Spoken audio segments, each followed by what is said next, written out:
Good morning students. Good morning ma'am. कैसे हो आप सभी? अच्छे हैं मैम। पढ़ाई कैसे चल रही है सबकी? अच्छी चल रही है मैम। Okay, very good.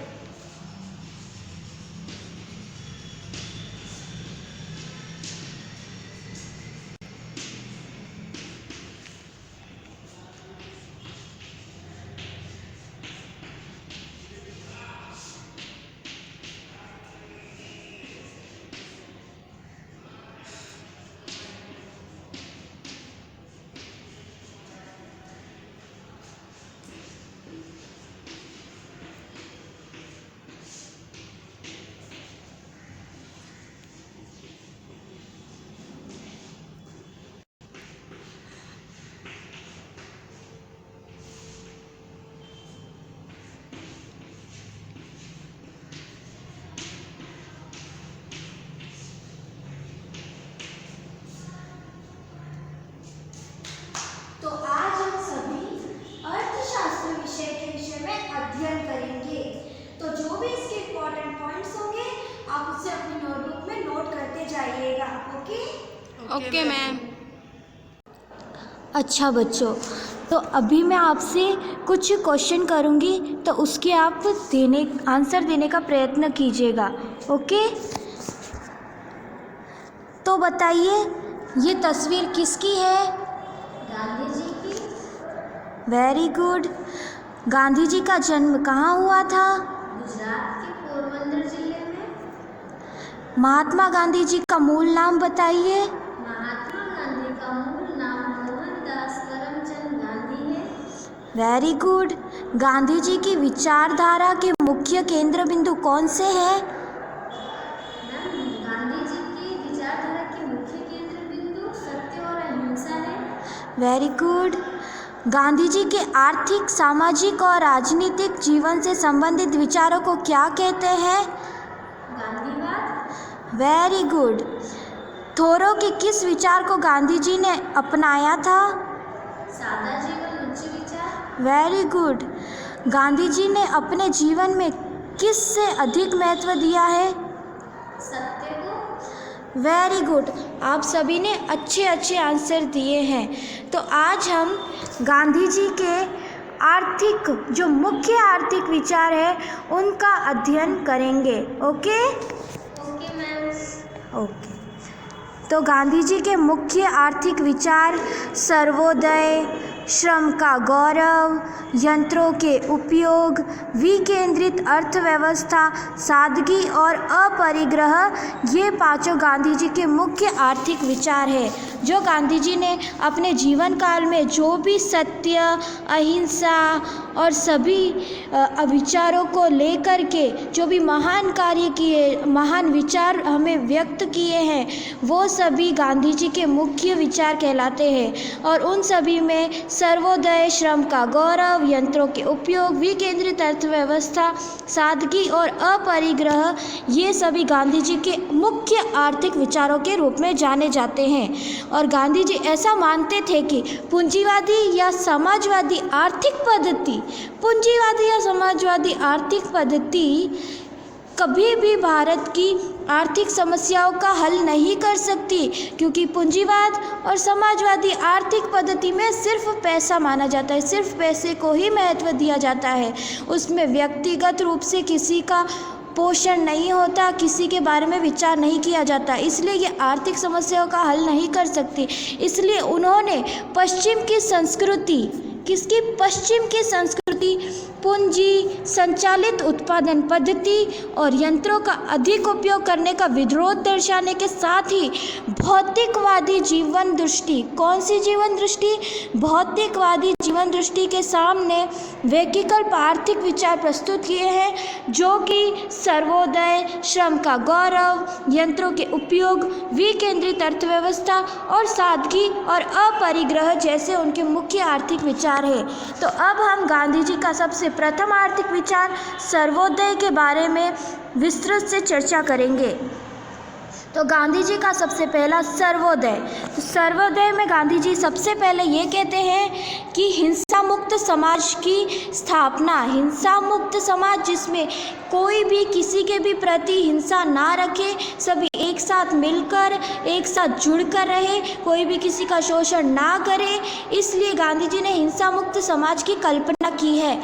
और उन्होंने ये भी कहा है जिसमें निराधार, दीन, हीन सभी का उदय हो, उससे वो सर्वोदय का नाम देते हैं। संक्षिप्त में कहे तो सर्वोदय का अर्थ है सभी का उदय। किसका? सभी का उदय, यानी कि सभी लोगों का उदय हो, सभी लोगों का अच्छा हो, सभी लोगों के साथ सब कुछ अच्छे से हो, तो उसका अर्थ होता है सर्वोदय। और भगवत गीता में कहा गया है कि सभी जीव में एक ही आत्मा व्याप्त है। किसमें? सभी जीवों में एक ही आत्मा व्याप्त है, ऐसा भगवत गीता में कहा गया है। सभी जीवों में एक ही आत्मा व्याप्त है। तो उस संदर्भ में गांधी जी ने परस्पर सहकार और प्रेम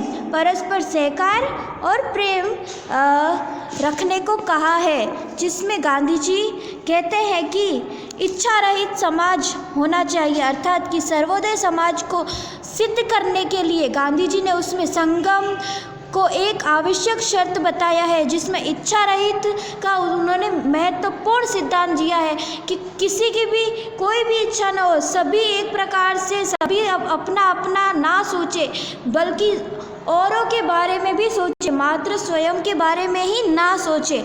और उन्होंने सर्वोदय के विचारों की सफलता के लिए त्याग, स्वैच्छिक सेवा, यंत्रों का विरोध, श्रम का बचाव, विकेंद्रीकरण और शोषण को रोकने के लिए विचार प्रस्तुत किए हैं।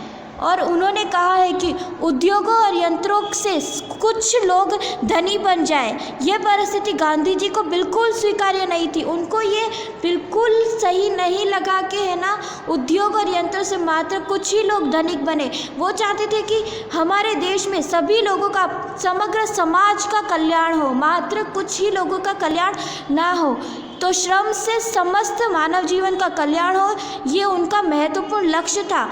और गांधी जी के मतानुसार उनका महत्वपूर्ण विचार ये भी था कि समाज के सभी लोग एक समान हो, न कोई ऊंचा हो, न कोई नीचा हो, न कोई राजा हो, न कोई प्रजा हो, धनी और गरीब, मालिक और मजदूर, सभी के बीच कोई भेद ना हो, ऐसे समाज की रचना करने की उनकी कल्पना थी। और गांधी जी ने ये कहा है कि ये एक समाजवाद है। इसे गांधी जी ने समाजवाद के रूप में प्रस्तुत किया है कि समाज के सभी लोग एक समान हो, न कोई ऊंचा, न कोई नीचा, न कोई राजा, न कोई प्रजा, धनी और गरीब, मजदूर और मालिक के बीच कोई भेद न हो, उसे समाजवाद कहा गया है। गांधी जी ने उसे समाजवाद कहा है। तो गांधी जी के सर्वोदय आर्थिक विचार में ये महत्वपूर्ण बातें थी जो मैंने अभी आपको बताई। अब गांधी जी का दूसरा आर्थिक मुख्य विचार है श्रम का गौरव। श्रम का गौरव मीन्स कि गांधी जी कहते हैं कि हमारे पास जो भी मनुष्य के पास हमारे पास जो श्रम है, हम जो श्रम करते हैं, उसको गांधी जी ने महत्वपूर्ण उसके ऊपर भार दिया है कि श्रम ये हमारे जीवन का सबसे महत्वपूर्ण साधन है, सबसे महत्वपूर्ण संपत्ति है। गांधी जी ने श्रम को संपत्ति के रूप में निहारा है। उन्होंने कहा है कि श्रम करने वाले सभी को समान वेतन और समान रोजगार प्राप्त होना चाहिए। गांधी जी ने क्या कहा है कि सभी को समान वेतन और समान रोजगार प्राप्त होना चाहिए। साथ ही गांधी जी ने श्रम को उत्पादन का सजीव साधन कहा है। क्या श्रम ये उत्पादन का सजीव साधन है? क्योंकि श्रम कौन करता है? श्रम मनुष्य करता है। श्रम मनुष्य करता है। कहीं पर भी आप देखोगे तो मनुष्य द्वारा ही श्रम किया जाता है। ओके, तो श्रम जो है वो सजीव साधन द्वारा ही होता है। मनुष्य ही हर जगह जा जाकर अपने श्रम देता है, चाहे वो कहीं पर भी हो, चाहे वो मजदूरी करता हो, चाहे वो बड़ी किसी भी पद्धति में हो। श्रम ये मानसिक और शारीरिक दोनों प्रकार का हो सकता है। और श्रम के द्वारा गांधी जी कहना चाहते हैं कि जिसके पास श्रम शक्ति है और उससे गौरवशाली जीवन जीने का अवसर मिलना चाहिए। यानी कि जो व्यक्ति श्रम करता है उसे गौरवशाली जीवन जीने का अधिकार मिलना ही चाहिए, उसे उसके अधिकार मिलने ही चाहिए। और उन्होंने कहा है कि श्रम में सरकार का दायित्व होना चाहिए, ऐसी गांधी जी की इच्छा थी। यानी कि सरकार श्रम के प्रति अग्रसर हो, सरकार इस बात पर ध्यान दे कि हर व्यक्ति अपने श्रम के अनुसार रोजगार प्राप्त करे, और कोई भी व्यक्ति बेरोजगार ना रहे, इसलिए गांधी जी ने इस श्रम के विचार को प्रस्तुत किया, यानी श्रम के गौरव को उन्होंने प्रस्तुत किया है।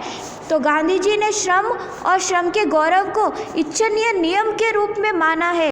उन्होंने कहा है कि बुद्धि का कार्य यानी कि मानसिक कार्य और शारीरिक यानी कि मजदूरी का कार्य जितना ही महत्वपूर्ण है, दोनों के दोनों कार्य उतने ही महत्वपूर्ण हैं। दोनों में कोई भेद नहीं होना चाहिए, चाहे वो बुद्धि का मानसिक कार्य हो, चाहे वो शारीरिक यानी कि मजदूरी का कार्य हो। तो उन्होंने ये कहा है कि तमाम योजनाएं उसका निश्चित करती है, यानी कि तमाम योजनाएं बनानी चाहिए कि उन्होंने अपने मानसिक और शारीरिक दोनों श्रम के अनुसार ऐसी योजनाएं सरकार को बनानी चाहिए।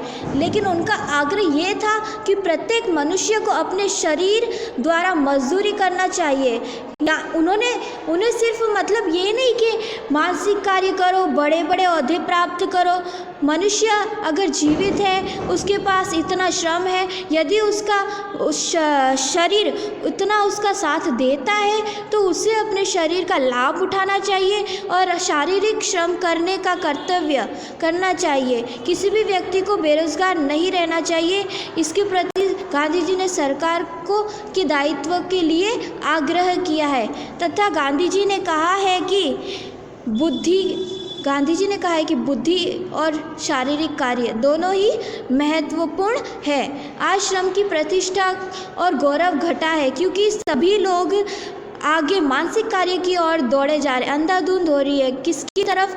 पैसों की वजह से पैसों का इतना मतलब आजकल मूल्य बढ़ गया है कि सभी को बड़े बड़े ओहदे प्राप्त करने की इच्छा होती है। मात्र छोटे छोटे लोग श्रमिक जो है उनको सब पीछे छोड़ जाते हैं। और इसके उपाय में गांधी जी ने श्रम के ऊपर महत्वपूर्ण भार दिया है कि मात्र जो मानसिक कार्य करते हैं, जो बड़े बड़े ओहदे प्राप्त करते हैं, उन्हीं में ही सरकार न लीन रहे। सरकार जो गरीब वर्ग के लोग हैं, जो श्रम करते हैं, उनकी तरफ भी ध्यान दे और श्रम के गौरव को स्वीकार करे, क्योंकि श्रम के प्रति निष्ठा मनुष्य को निर्मोही बनाएगी और गरीबी तथा बेरोजगारी की समस्या से मुक्ति प्राप्त होगी। तो इस प्रकार गांधी जी ने श्रम के गौरव में महत्वपूर्ण बातें की है, जिसमें गांधी जी ने सबसे महत्वपूर्ण श्रम को दिया है। लेकिन उसके साथ मानसिक कार्य भी ज़रूरी है, लेकिन उसके साथ श्रम का गौरव यानी कि श्रम का कार्य भी उतना ही महत्वपूर्ण है। अभी हम गांधी जी के तीसरे आर्थिक विचार पर जाएंगे, जिसका नाम है यंत्रों का उपयोग। तो यंत्रों के उपयोग में गांधी जी ने कहा है कि ज़माने को यंत्र युग के नाम से जाना जाता है। आज के ज़माने को मतलब गांधी जी कहते हैं कि हमारा जो आज का ज़माना है वो यंत्र युग का ज़माना है, जो कि गांधी जी को बहुत ही अटपटा सा लगता है कि सिर्फ यंत्र की वजह से मनुष्य इतने ज़्यादा लीन हो गए हैं। ऐसा लगता है कि मनुष्य ही यंत्र पर डिपेंड करते हो, ऐसा लगता है कि यंत्र के बिना मनुष्य का कोई काम ही न चलता हो। इसलिए उन्होंने कहा है कि यंत्र श्रम को अधिक कार्यक्षम बनाने के बजाय स्वयं ही श्रम का स्थान ले।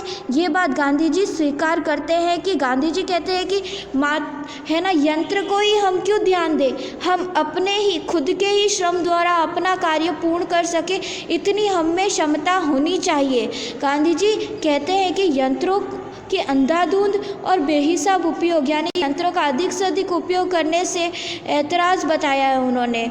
और उन्होंने कहा है कि वास्तव में उन्होंने इस यंत्रों का उपयोग करने से बहुत ही विरोध किया है।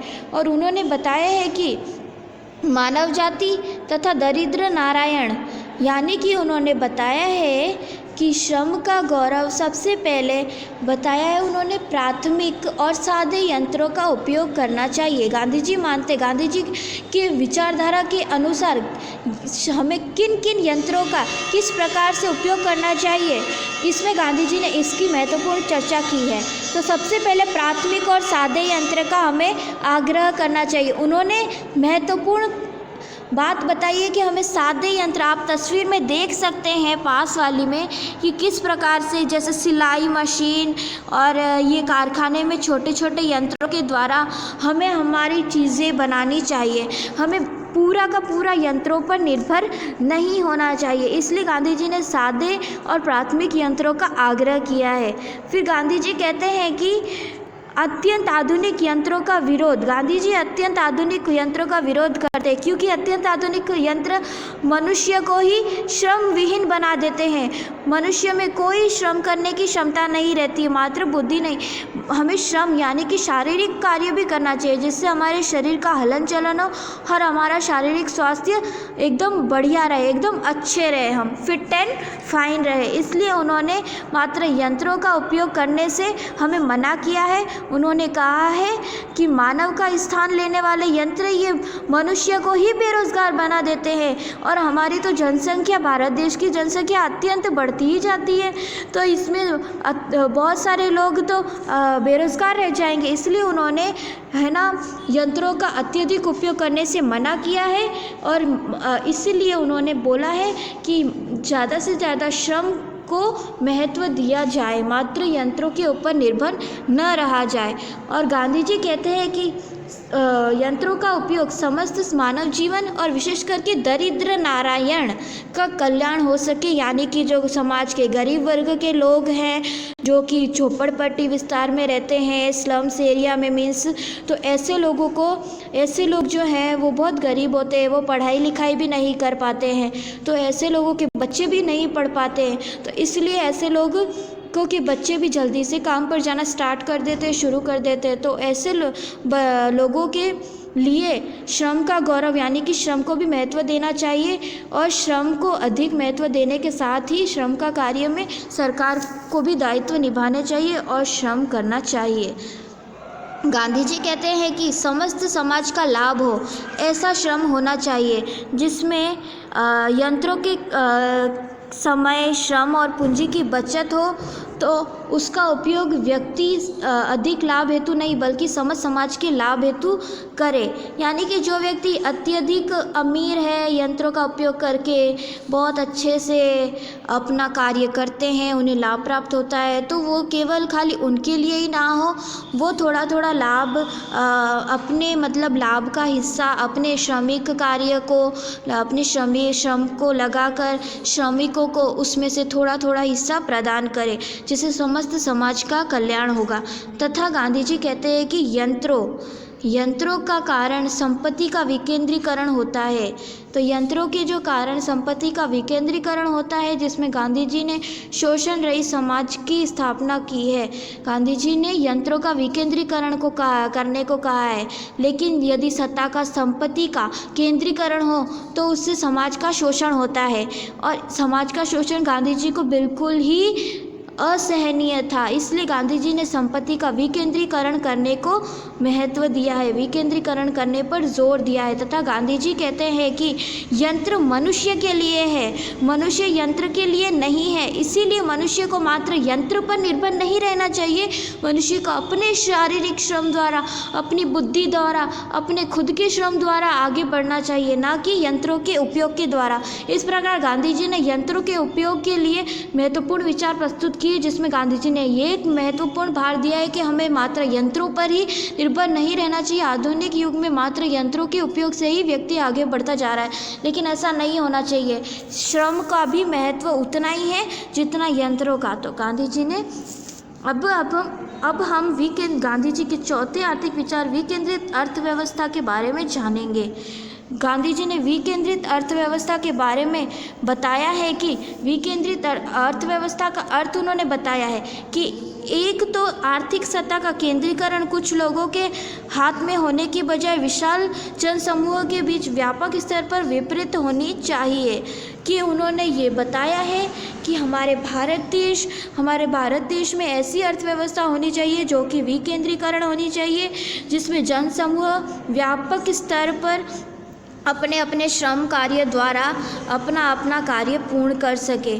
तथा उन्होंने कहा है कि ग्रामीण क्षेत्र में विकेंद्रित अर्थव्यवस्था पूर्ण रूप से होनी चाहिए, क्योंकि ग्रामीण क्षेत्रों में अत्यधिक लोग कृषि क्षेत्र में कार्य करते हैं, तथा वहाँ पर विकेंद्रित अर्थव्यवस्था महत्वपूर्ण होनी चाहिए।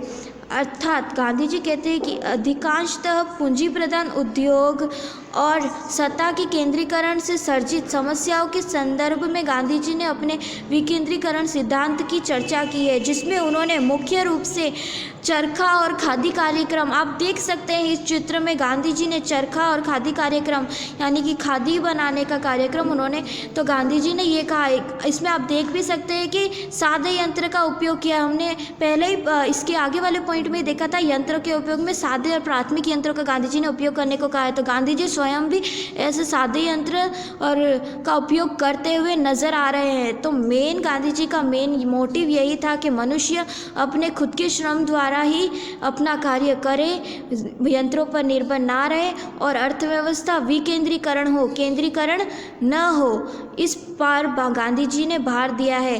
तथा गांधी जी कहते हैं कि विकेंद्रित अर्थव्यवस्था में ग्राम स्वराज और ग्राम स्वावलंबन का ख्याल ये महत्वपूर्ण है। गांवों को स्वराज्य प्राप्त हो तथा गांव भी स्वावलंबी बने, इसलिए गांधी जी ने गांवों में विकेंद्रित अर्थव्यवस्था के अंतर्गत सभी आर्थिक प्रवृत्तियों को करने का आग्रह किया है। गांधी जी का मुख्य विचार यही था कि विकेंद्रित अर्थव्यवस्था हो, जिसमें किसी का भी शोषण न हो और सभी को अपनी संपत्ति अपने श्रम के अनुसार प्राप्त हो।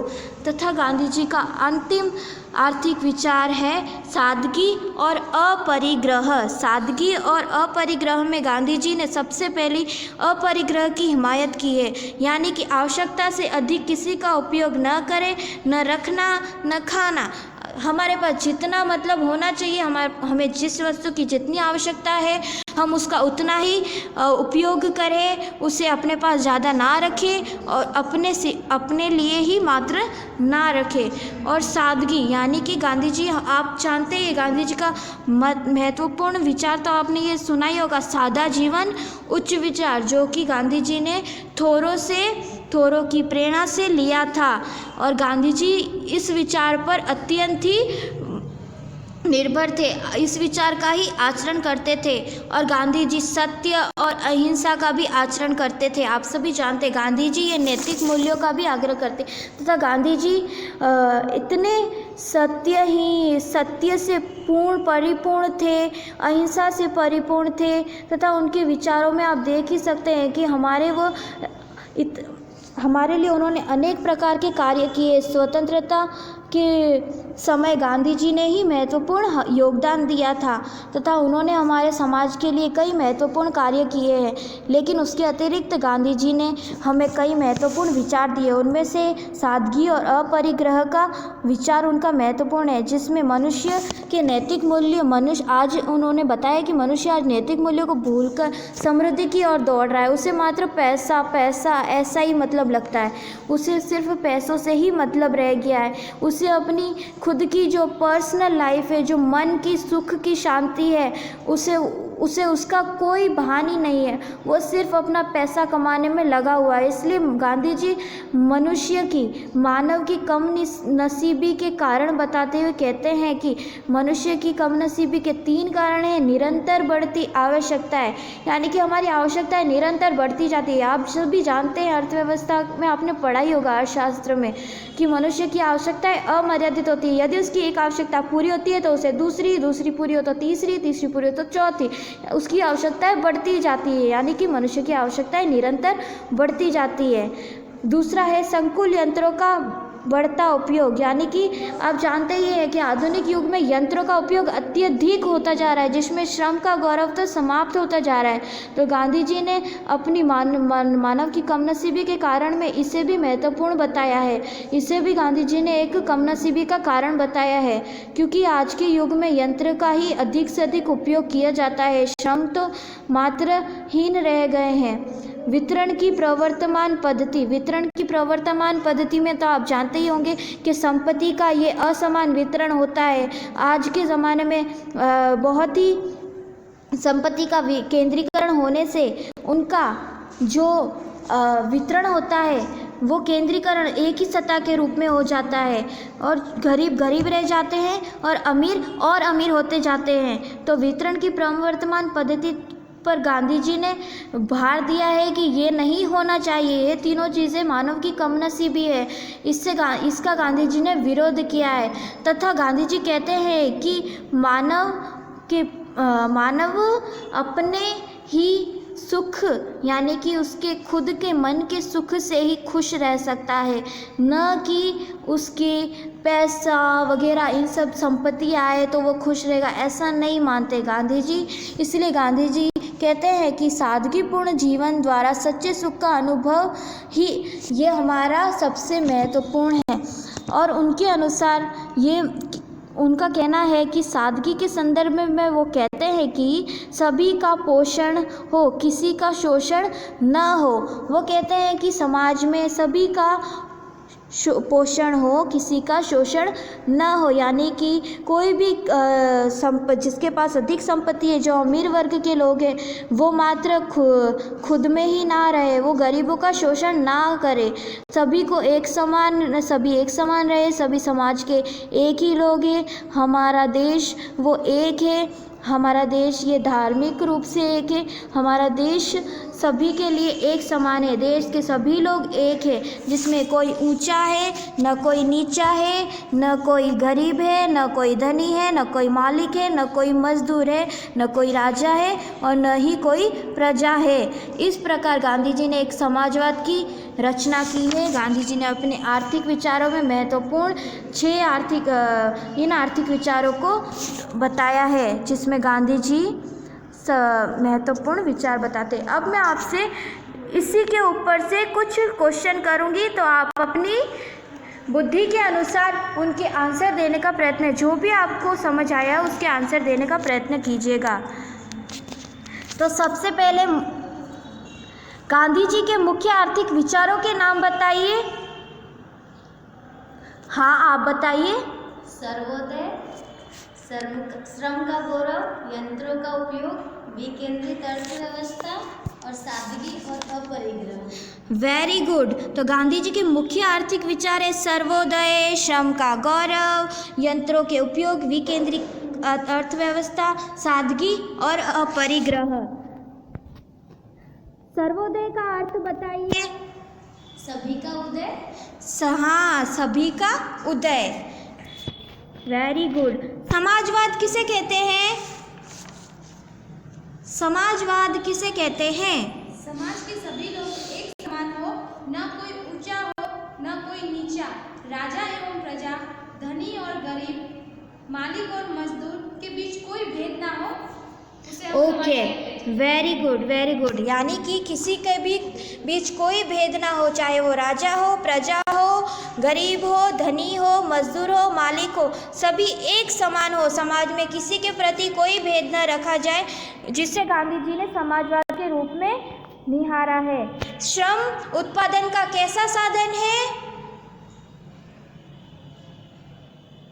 श्रम उत्पादन का कैसा साधन है?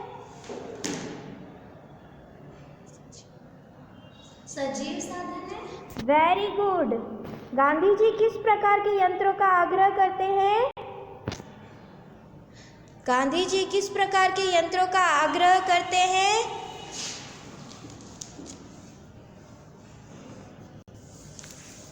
गांधी जी प्राथमिक और सादे यंत्रों का आग्रह करते हैं।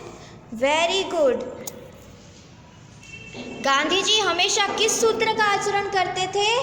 सादा जीवन उच्च विचार। Very good. आप सभी ने अच्छे से समझा और आप सभी ने अच्छे से आंसर दिए, जिसकी मैं इसके लिए थैंक यू। ओके, तो आज हमने जो पढ़ा है उसके ऊपर से मैं आपको एक होमवर्क देती हूँ। तो आप गांधी जी के आर्थिक विचारों में से यंत्रों के उपयोग पर एक संक्षिप्त टिप्पणी लिखकर आइएगा, ठीक है? Okay ma'am. ओके, ठीक है, बाकी का हम कल पढ़ेंगे। Okay, bye.